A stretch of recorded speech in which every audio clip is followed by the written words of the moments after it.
Bilo je to godine 91. Kada Srbi htjedoše Hrvatsku da smrve. Bilo je to godine 91. Kada Srbi htjedoše Hrvatsku da smrve. Poslali su četnike te koljačke horde, da sa našim susjedima budu snage gorde. U Vukovaru, hrvatskome gradu, četnici su mnogi ostavili bradu. U Vukovaru, hrvatskome gradu, četnici su mnogi ostavili bradu.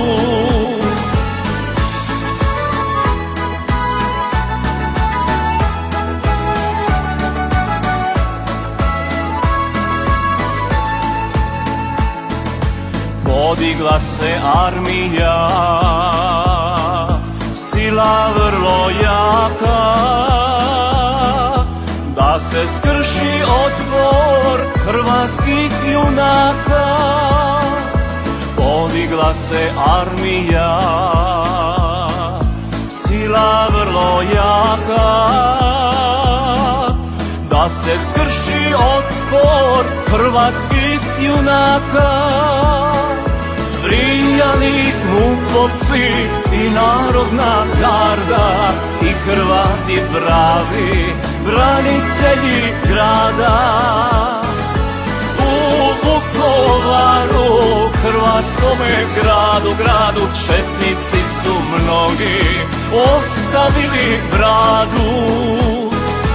U Vukovaru, hrvatskome gradu, četnici su mnogi ostavili bradu.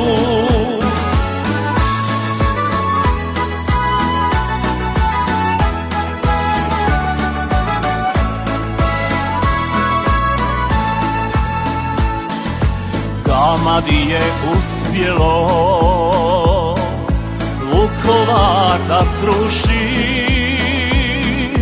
ali osta ponos Hrvatskoj u duši. Gamadi je uspjelo Vukovar da sruši,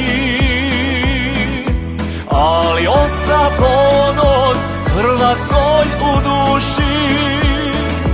Pobjeda je svanula, divni dan slobode, a sva ona skadija morala da ode. U Vukovaru, hrvatskome gradu, četnici su mnogi ostavili bradu. U Vukovaru, hrvatskome gradu, četnici su mnogi ostavili bradu. U Vukovaru, hrvatskome gradu, četnici su mnogi ostavili bradu. U Vukovaru, hrvatskome gradu, četnici su mnogi ostavili bradu.